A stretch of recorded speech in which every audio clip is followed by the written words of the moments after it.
If you have your Bible, I'm going to ask you to go to 2 Samuel chapter number 13. 2 Samuel chapter number 13. And I'm going to do something that in almost 29 years of preaching, I have never done before. Now, it's not going to be all that crazy and wild, but I was just thinking about it this way. I've never done what I'm about to do, and here's what we're going to do this morning. In the middle of the sermon series, I'm going to change the name of the series. I've never started a series and then renamed it in the middle of the series.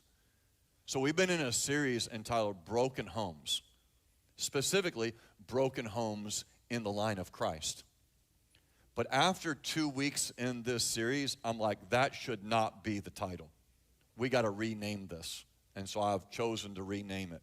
It's no longer Broken Homes in the Line of Christ. It is Ridiculously Broken Homes in the Line of Christ. Maybe more appropriately, Incredibly Ridiculous Broken Homes in the Line of Christ. We have looked at stories in Scripture that I feel like I need to take a bath after I read them. Like, I need ear sanitizer to help cleanse what I just heard. I mean, some of the most, whoa stories. We started week 1 with Tamar, who was violated and wounded, not only by her husband, but by her brother-in-law and her father-in-law. All three of them wounded her relationally, sexually, covenantally, and then through an incestuous encounter with her father-in-law, she gets pregnant, and it's not just one child, it's 2 children, and then she's giving birth, and the first child, Zerah, the little boy, sticks his hand out of the womb. The midwife ties a scarlet thread around his hand, identifying firstborn, because in that culture, the firstborn gets everything. And so then he pulls his hand back in, and God's like, what should be is not about to be, and what shouldn't be is about to be, because God doesn't follow human rules, he rewrites the rules. And so then instead of Zerah coming out and being born, he goes back inside, and Perez comes out, and Perez, his name literally means in the Hebrew, breakthrough. And what God was saying to Tamar, no matter how bad, no matter how hurt, no matter how wounded, you're about ready, sister, to get a breakthrough. And Perez was a breakthrough of grace in Tamar's life. And Tamar, where does she end up? In the family tree of Jesus. And we go from God not just leading her through her brokenness. We go week 2 to God rescuing a woman out of her brokenness. And if you know anything about Rahab, you know her city and her sin. She's from Jericho, and she's never called just Rahab. It's always Rahab the harlot. And that was a label that she carried in her woundedness. But God, before God would take the city of Jericho, before he would take that city, he would save that sinner. So Rahab welcomes the spies. The Israelite spies have come to Jericho to spy out how they're going to take the promised land that God had promised to Moses. And so the spies come into Jericho. Her house is in the wall. She receives them in, and this is why she took them in. This is why she hid them. She said, we know. We've heard and we know that the Lord your God is the God of heaven and the God of earth. She said, I know this. It was a proclamation of faith. And the spies were about ready to be let down by a scarlet rope out the window. She would help them escape. And people sometimes are like, well, but she lied. When they came and asked her where the spies were, she lied and said that they weren't there. And you know what's interesting? The Bible never highlights her lie. It always highlights the grace of God over her lies and over her mess. And I'm just thankful that even though you've got a story and I've got a story and you've got lies and I've got lies and there are parts of our story we don't want anybody to know, I'm thankful that God doesn't highlight that. He highlights his grace over that. And so the spies said, hey, this red rope that you're going to let us down by, just put that in the window so that when we come and attack the city, whoever's in this house will be safe. And that red scarlet rope in the window was just another foreshadowing of the shed blood of Jesus Christ on the cross of Calvary. You see scarlet cord and scarlet blood over the doorposts back in Exodus when the children of Israel were led from Egyptian bondage, the 10th and final plague, God said to the children of Israel, put the blood of a spotless lamb over the doorpost of your home, and when the death angel comes, he will pass over. And from Exodus to Rahab to Calvary, where 650 years before Christ would die, Isaiah said that the Messiah would come and he would be led like a lamb to the slaughter, and as a sheep before his shearers was dumb, he would not open his mouth, but by his wounds we would be healed, and by his stripes we would be healed, and by his wounds we would be forgiven. And that scarlet blood that Christ shed on the cross of Calvary, which, by the way, Hebrews 9:22 tells us, without the shedding of that blood, there would be no forgiveness of sins.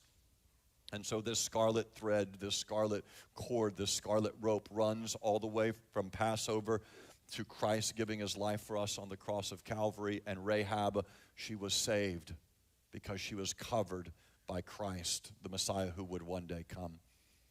And so we've looked at Tamar, we've looked at Rahab, and if those stories were not, if they weren't so heavy and they weren't so broken, right?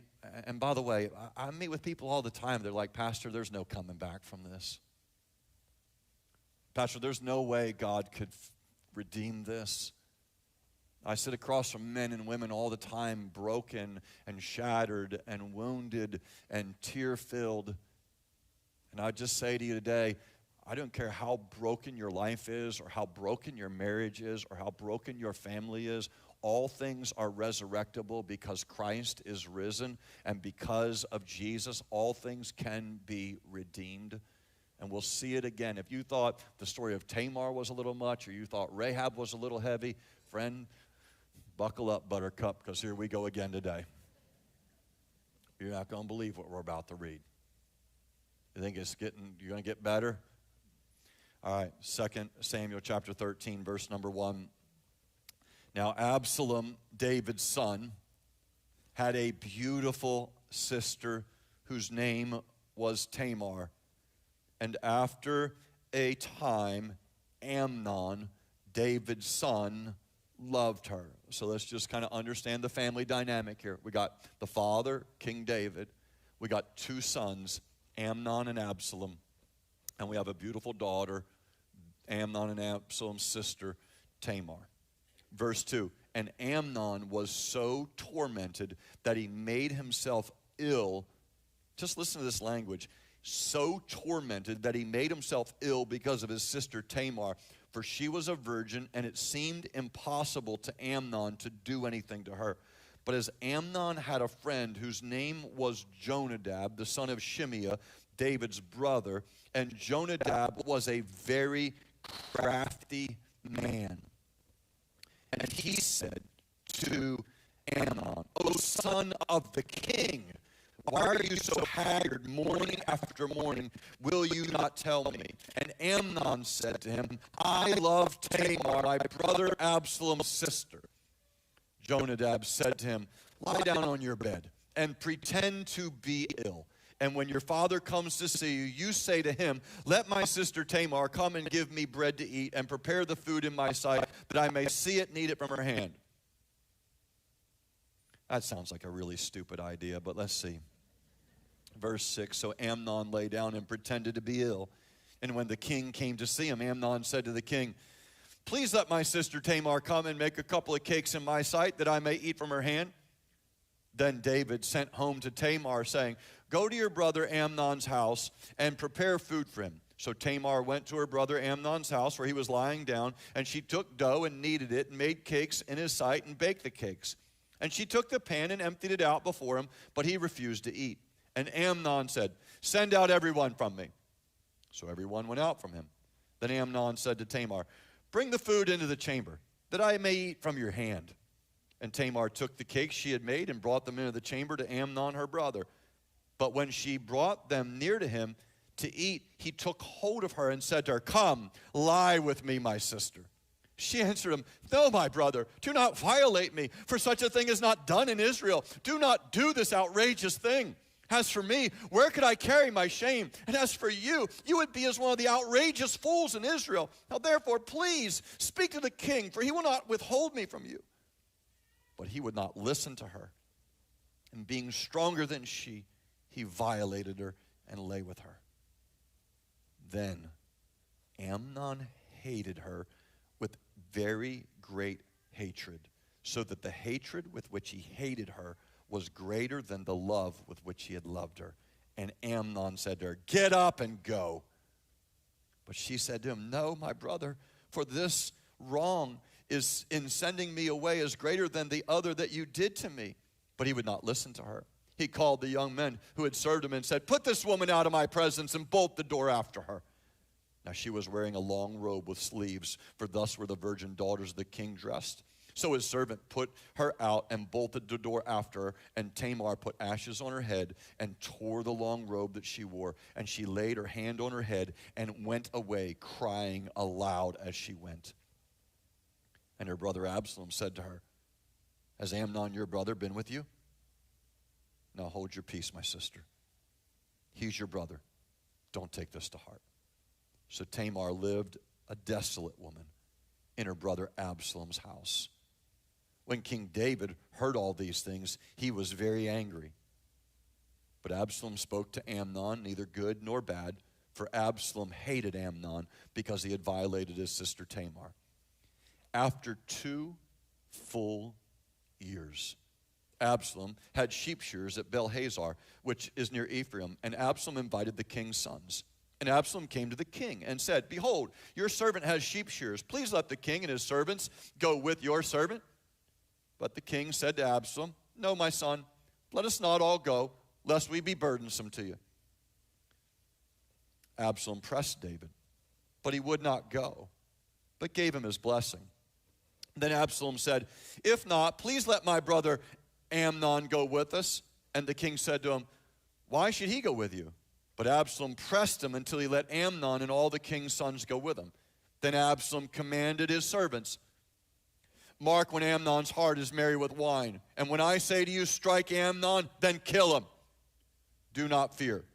Have I not commanded you? Be courageous and be valiant." So the servants of Absalom did to Amnon as Absalom had commanded. Then all the king's sons arose, and each mounted his mule and fled.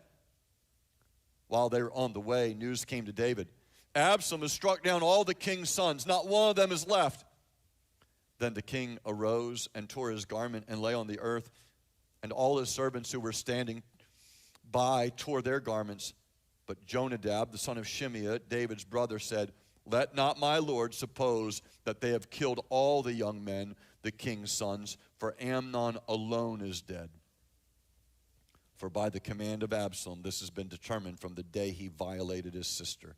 Now therefore let not my lord the king so take it to heart as to suppose that all the king's sons are dead, for Amnon alone is dead." That's a hard chapter to read, as it should be.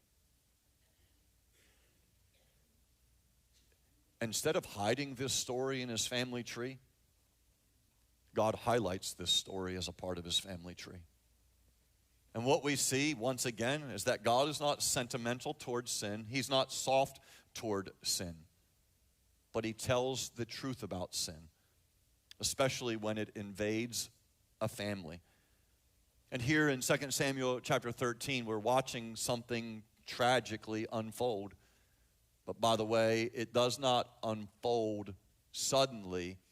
It unfolds slowly and subtly. It's not sudden.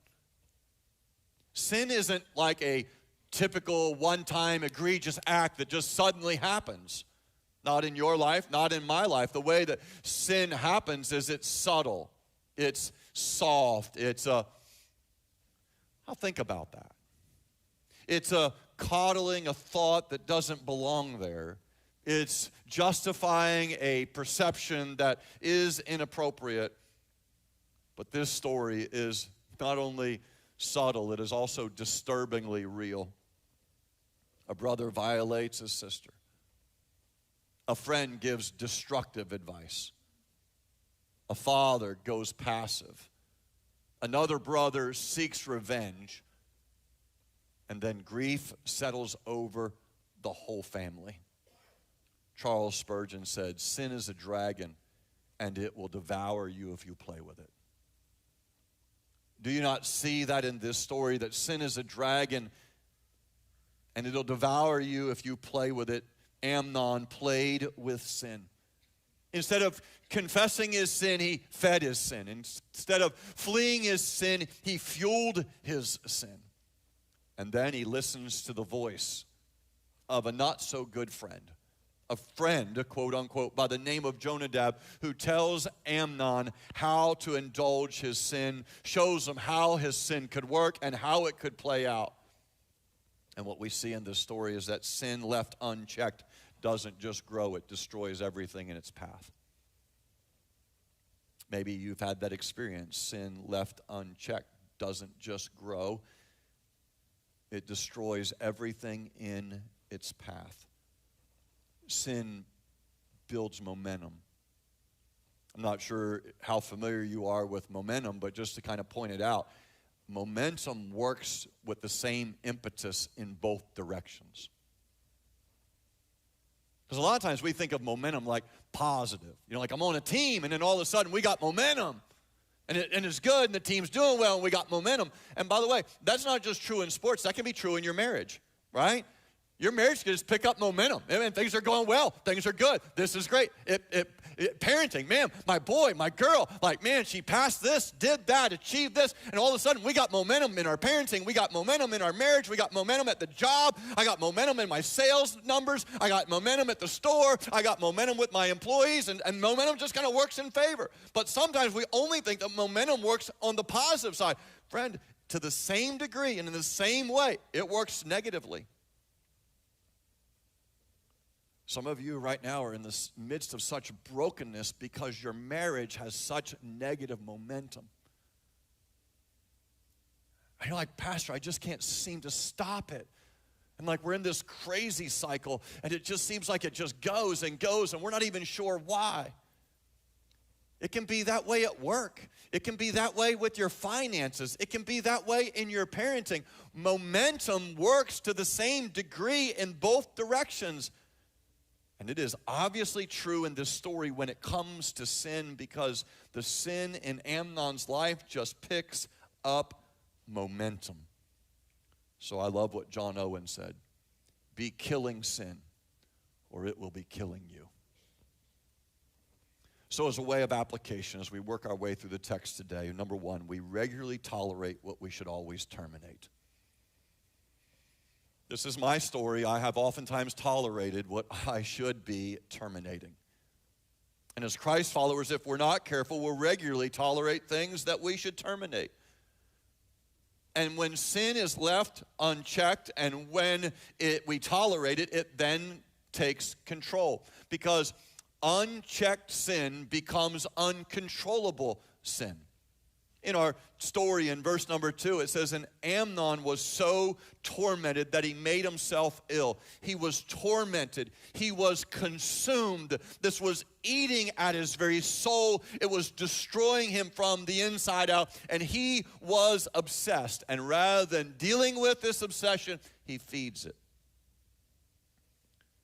Peter said in 2 Peter chapter 2, whatever overcomes a person, to that he is enslaved.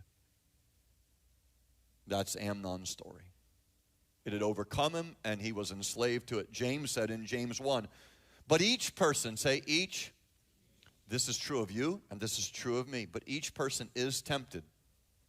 We all face our temptations, but each person is tempted when he is lured and enticed by his own desire.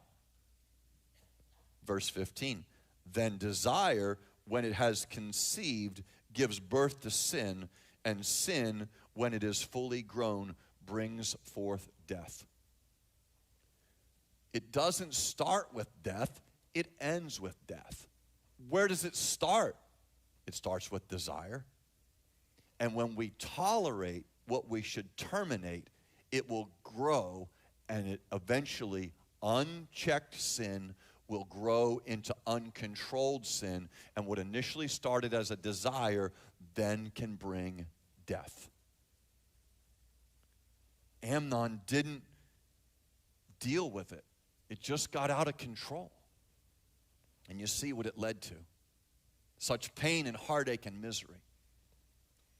This past Thursday, just a few days ago, I got one of those APB texts from my wife, like, I need help.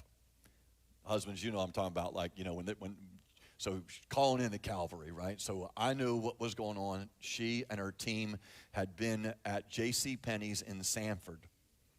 Because the JCPenney's in Sanford, one of the largest JCPenney's in the country, is going out of business. And they've been selling us all their racks and all their merchandising and all their displays for pennies on the dollar. Been a crazy. So we now were in U-Haul truck number 2. And they got down there, and that wasn't going to be enough, because when they got there, they're like, hey, you bought all this stuff. You want all this for free? Go get another U-Haul truck, and we'll fill it up for you. And so they're literally, you know, using screw guns to take racks off the wall, loading up. And there's like a team of like 6 or 7. She's like, Greg, we've been here all day. We're going to get back to the thrift store at like 5 o'clock. Can you get us some help?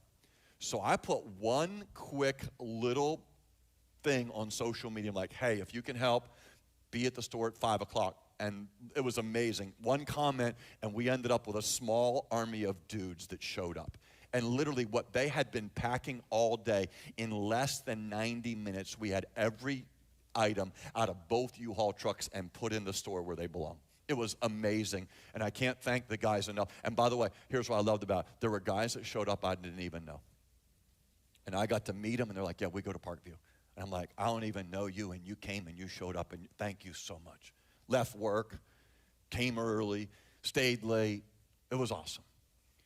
Well, in the process, when Denise said, hey, come, I was responsible for our granddaughter, Addie, who'll be 5 in just a few weeks. So I'm like, okay, Addie, let's go to the Ormond Thrift Store. Now, by the way, when I say to Addie, go to the Ormond Thrift Store, she gets excited, because she has a job already at the age of 5 at the thrift store.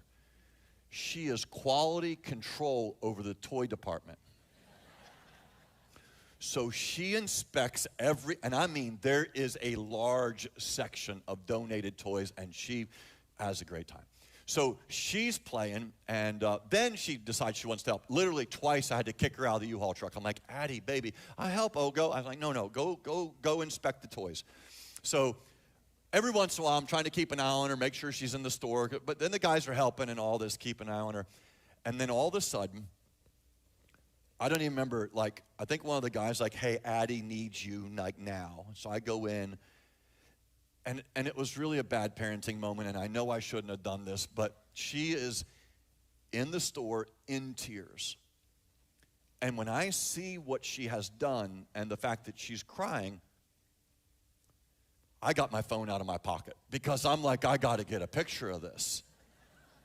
Do you know, like, when you go to like a graduation from high school ceremony and they show the picture collage of a child growing up, or like you go to a wedding and at the reception they show all the little kid pictures? Because I'm like, this is going to make the highlight reel one day. This is going to be at the graduation video. This is going to be at the reception. And so I snapped a couple photos, and I just got to show you. This was Addie at the thrift store on Thursday.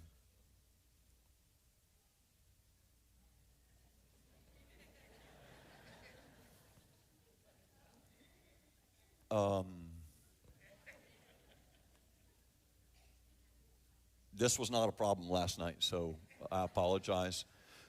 The tech team is testing my resolve.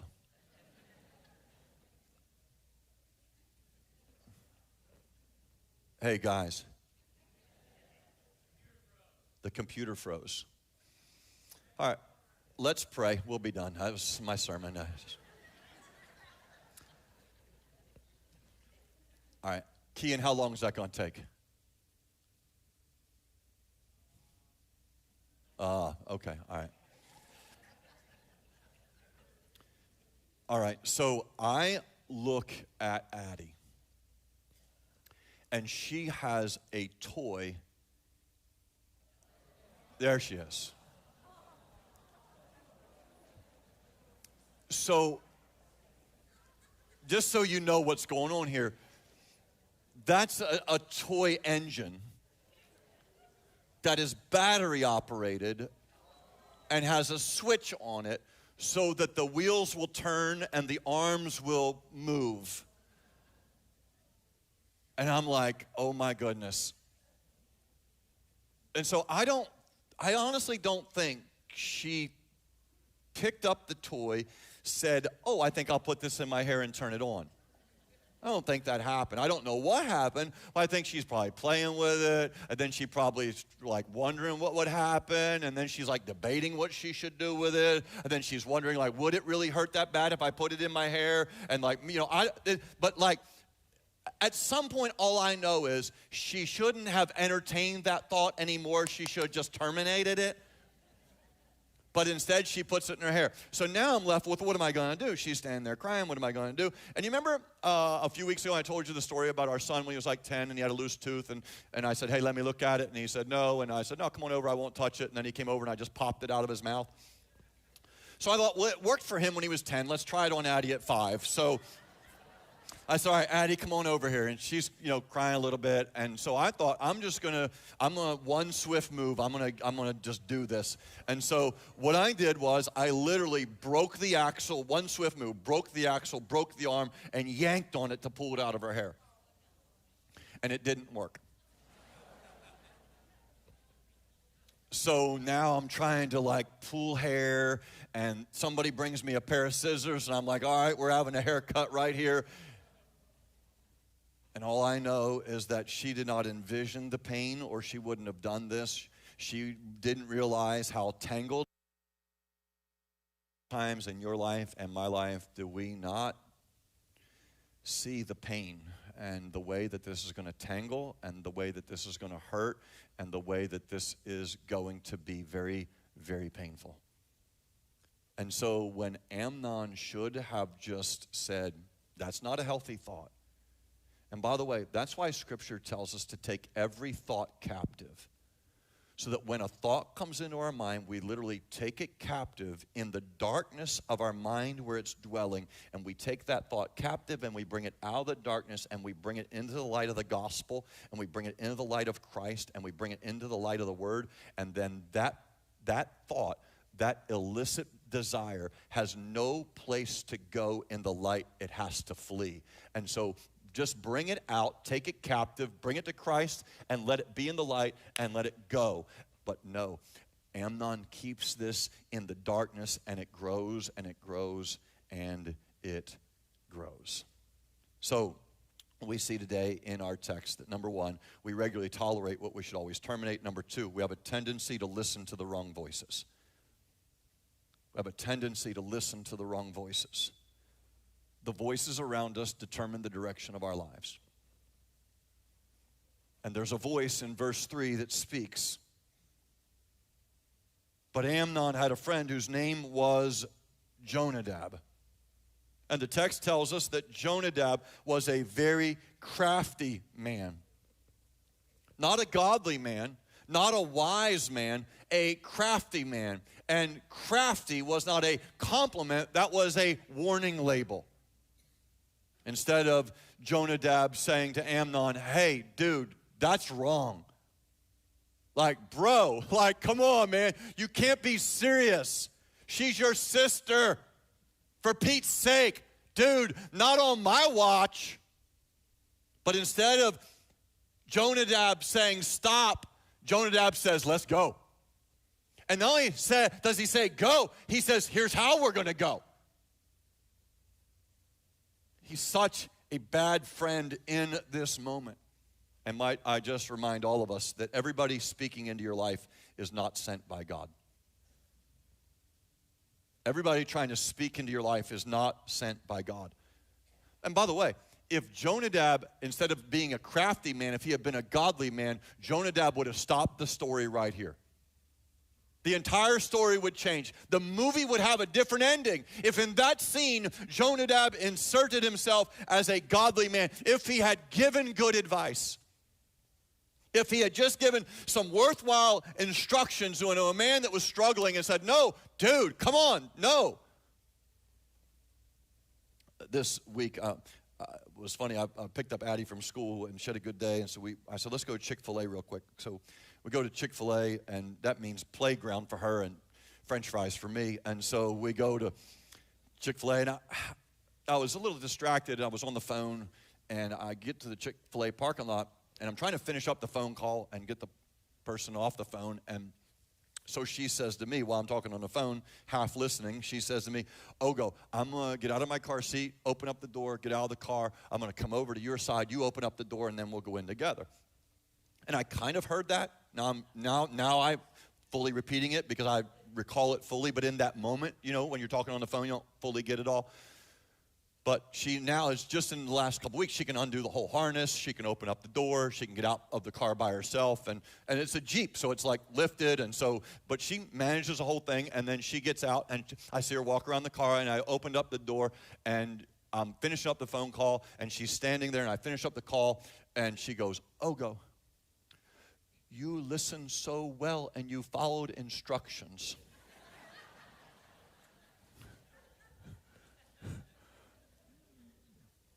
I thought, I wonder where she's heard that before. You listened so well and you followed instructions. And I'm like, yes, baby, Ogo knows how to follow instructions. Let me hold your hand. Let's go into the store.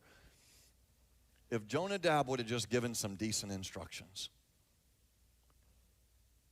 You see, a bad friend can accelerate a bad decision. Proverbs chapter 13 and verse 20 says, whoever walks with wise becomes wise, but the companion of fools suffers harm. Use whatever axiom you want. You are or soon shall be like your friends. Hard to soar with eagles when you're walking with turkeys. Show me your friends, I'll show you your future.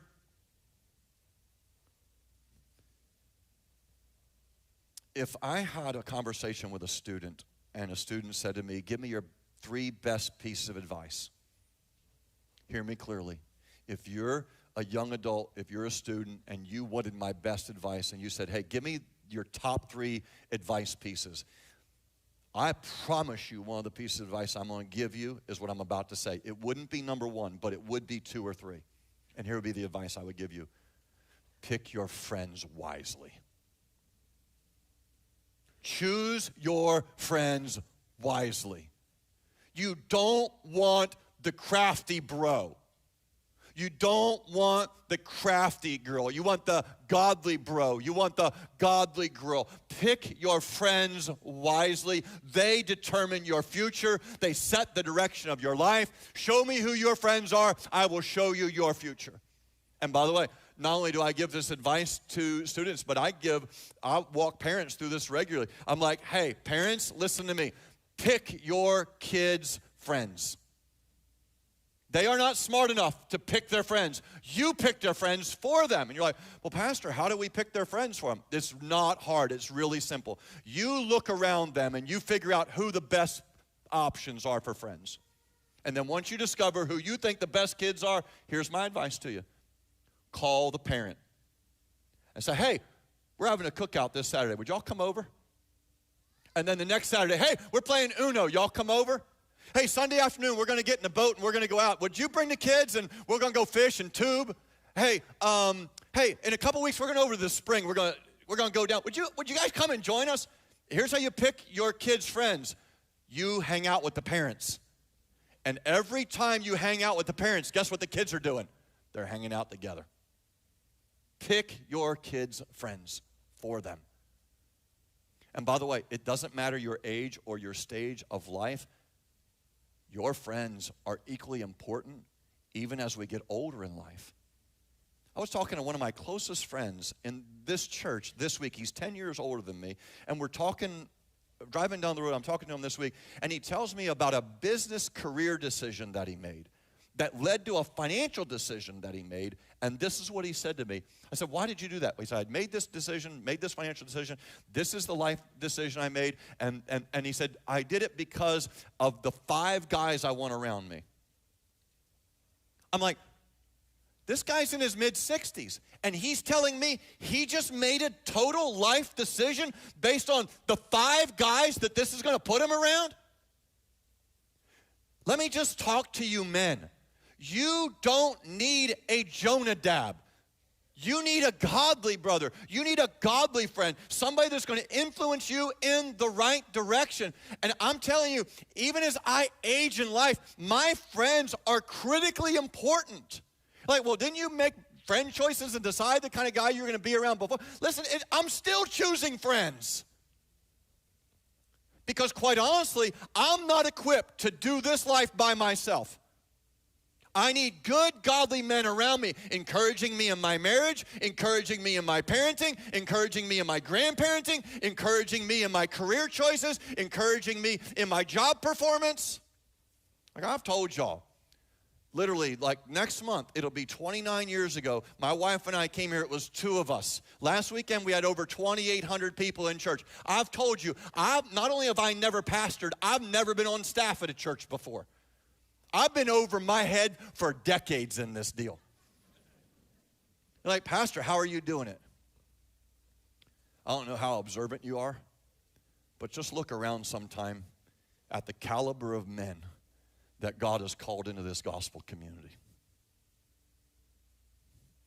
And I've been picking them one by one, and I've been hanging out with them. And I've seen a guy who's got a strong marriage, and I'm like, hey, will you grab coffee with me? And I see a guy that's got good business acumen, and I'm like, hey, will you grab lunch with me? And I see a guy that's in the Word, and I'm like, hey, why don't you and your wife come over and hang out with my wife and I? Listen, some of you guys, and I'm going to speak to men, some of you are so broken, and the reason is you're broken because you have no friends. You're isolated. And the enemy, like a roaring lion, seeks whom he can devour. He's looking to get the weak one at the back of the pack and just kind of cut it off from the rest. And then that's who he goes after. Guys, if your faith is a wreck, and your family is a wreck, and your friends are a wreck, and your finances are a wreck, and your future is a wreck, why don't you just get a good friend? Like, choose a bro that loves Jesus. Choose a brother that has a heart for God. Stop hanging around with losers. And then think, I'm going to come to church for 30 minutes. I'm going to wash myself and get clean, but then I'm going to go out and I'm going to do what I want, and we're going to party like we want, and we're going to hang out like we want, and we're going to tell dirty jokes, and we're going to make fun of our wives, and we're going to be absent fathers not available for our children, and I'm just going to do what I want. And listen, I'm telling you, show me your friends, I'm going to show you your future. And it's not just important for kids, it's important for all of us to pick our friends wisely, because if we're not careful, we'll have a tendency to listen to the wrong voices. And guys, I'm not calling you out, I'm calling you up. I want this for you. I want this for your marriage. I want this for your parenting. I want this for your finances. I want this for your business success. I want this in every way, that you've just got some dudes around you that are calling you up. That's why it's important that you have a mentor. For me, it's just, I am the mentee in so many relationships. And a mentor will say to me, and has said to me countless times, Greg, you can do this. And I'm like, no, I don't think I can. Like, no, I see this in you. You can do this. I'm like, really? Like, bro, come on, man, come on. Like this, and then this, and then this. You can do this. You got this. I'm like, really? You think I can do it? Oh, man, that's easy. You can do that. And you're like, really? I'm like, really? You think I can do it? Oh, yeah. In fact, I'll help you. And you know what? Whenever a mentor sees something in me, I don't ever want to shrink from it. When a mentor sees something in me, I'm like, really? You think I can do that? And the next thing you know, what I'm out there chasing? What he sees in me. And that's why it's important for us to have mentors and to be a mentor. Not to call people out, but to call them up. Unfortunately, Amnon didn't have that. Last, number 3, quickly. We can have a hard time confronting what we should address. We tolerate what we should terminate. We have a tendency to listen to the wrong voices. And then number 3, we can have a hard time confronting what we should address. Just quickly, I want to take you to the eerie silence in the middle of the chapter. There is a space of silence in the middle of this chapter. It's in verse 21. When King David heard all these things, he was very angry. David was very angry when he heard about what happened. Let me just ask you, read a little further and tell me what he did about it. Hey, for time's sake, let me just give you the punchline. Nothing. Anger without action. No justice, no protection, no correction, nothing. And you know what? We get down a few verses later, and Absalom, it says, and 2 full years later, Absalom develops this plan, and he kills Amnon. And I thought about this when I was preaching last night at the 4 o'clock service. You know why I think it was 2 years? Because I think he was waiting to see if his dad was going to do anything about it. And he gave his dad 2 years to act, and he did nothing. And you know what's crazy to me? I know David. I know David is a man of action. I know David is a man's man. I'm like, hello? I mean, if you could kill a giant, and by the way, he's such a warrior, he's such a dude, he's such a man's man, God says to David, you're not building the temple. David's like, what? He's like, yeah, you're not building the temple because you're a man of war and you're a man of blood. And I can't have anybody building the temple who's known for bloodshed and war. Now, I used you to defeat kings and kingdoms and to take territories and expand the land. But I'm going to use your son, Solomon, who's going to be a man of peace. You get all the stuff together for the temple, but he's going to build it because you're too much a man of war. And David was a man of war in every way except where it counted most, at home. And I get it. Because I can come to work and crush it. I can get after a hobby and tackle it. And I can choose man things. And guys, I don't want to give away our man card, but you know this. The hardest place to lead is at the house. Like, she knows me, Pastor. My kids have seen me blow it, Pastor. And we get active in every arena, but we get passive at home. And I just want you to see what happened when King David, Israel's greatest king, did nothing at the house. No justice, no correction, no protection. And unchecked sin plus passive leadership equals multiplied damage. And because David wouldn't deal with it, Absalom would. And he took revenge and he murdered his brother. Now here's the thing. Even in this story, I don't want you to miss the gospel. Because in this broken, fractured, grieving family, it's through this family that the line of Christ would come. And this is astonishing, right? That Jesus would come through not just Tamar and Rahab, but through David. And what's astonishing is not that the sin in this chapter is small, because it's not, but what is astonishing is how big the grace is. And I've said this throughout the series. There is no sin that is greater than his great grace. And we bring our biggest mess, and he puts an even bigger grace upon it. Because the gospel is not for people who have it all together. The gospel is for people who are ready to be honest. They're ready to be honest about their sin. They're ready to be honest about their need. They're ready to be honest about their inability to fix what's going on. And when we come to that, then we discover something wonderful. We discover that grace is not fragile, it's actually sturdy, and it's actually strong, and it's strong enough to meet us. Grace is strong enough to meet us in our worst places and help us start new again. And so God meets you in your worst sin, and he brings his best grace. And so in closing today, I just wonder, what are you tolerating and not confronting in your life? What secret? What habit? What pattern? What relationship? What are you tolerating that you should be terminating? And do you have the right friends around you that are going to say to you, no, sir. No, ma'am. And when there is something that's wrong, if you just go passive, it's going to be destructive down the road. Grief settled over this whole family because David got angry, and that was all he got. So to the men, let's man up. Let's pray.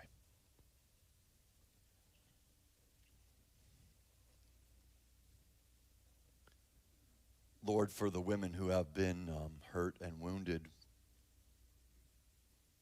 because of passive men, I pray that they would see that everything they need in a man is in Jesus. There are women here today whose hearts are broken because they've not had the leadership. They've not had somebody actively leading, somebody actively helping, somebody actively building, protecting, correcting. And I pray that they would discover everything they need in you, Jesus.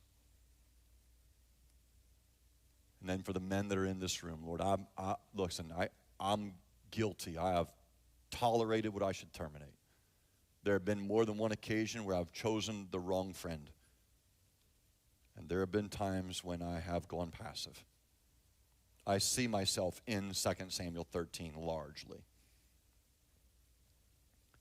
So may today bring not just conviction to our hearts, but may it bring change into the way that we live our life. And I'm so proud of our men. There are so many men in our church that have a heart for you. They're in the Word. They're praying. They're serving. They're loving their family. They're falling down and they're standing back up again. And Lord, they're seeing you at work in their lives. And I praise you and I celebrate that. But Lord, even some of our best days, it's hard to stay there. And I just want to be surrounded. And I don't want to just be surrounded by men like that, but I want to be a man like that to other men in this church. So Lord, help us as we build community. Help us to lead in a way that is good and life-giving and vibrant for our families and for our marriages and for our friendships. Hey, our heads are bowed, our eyes are closed. Our prayer partners are already down front. If there's a need in your life today and you want to pray for a friend, come and say to a prayer partner, hey, would you just double down with me? I got to pray for a friend of mine. Or maybe today you've kept something in the dark and you're going to bring it into the light, and just say to a prayer partner, hey, I've been hiding this, I've been tolerating this, and I'm obsessed by it. It's controlling me, it's consuming me, and I just need your prayer, and they'll pray with you. Whatever the need is in your life, I just want you to know our prayer partners are here today. Please avail yourself to the opportunity to be prayed for and encouraged today before you go. And by the way, men, there's men up here, and they're waiting to pray with you. Father God, thank you for what you've done in this place. We celebrate your goodness in our life, and we're thankful for this moment. And I ask, Lord, that you'll just move and people respond just as you would have them to respond. And when we say amen, it's not how quickly can I get to my car, but if there's a need, that they would avail themselves to a prayer partner. Thank you for your word and the power of it today in our lives. And I pray this in the name of the Father, the Son, and the Holy Spirit, and all God's people said. Rayanna and Matt would love to sign you up at the information kiosk. Our prayer partners are available. God bless you, and have a great rest of your day.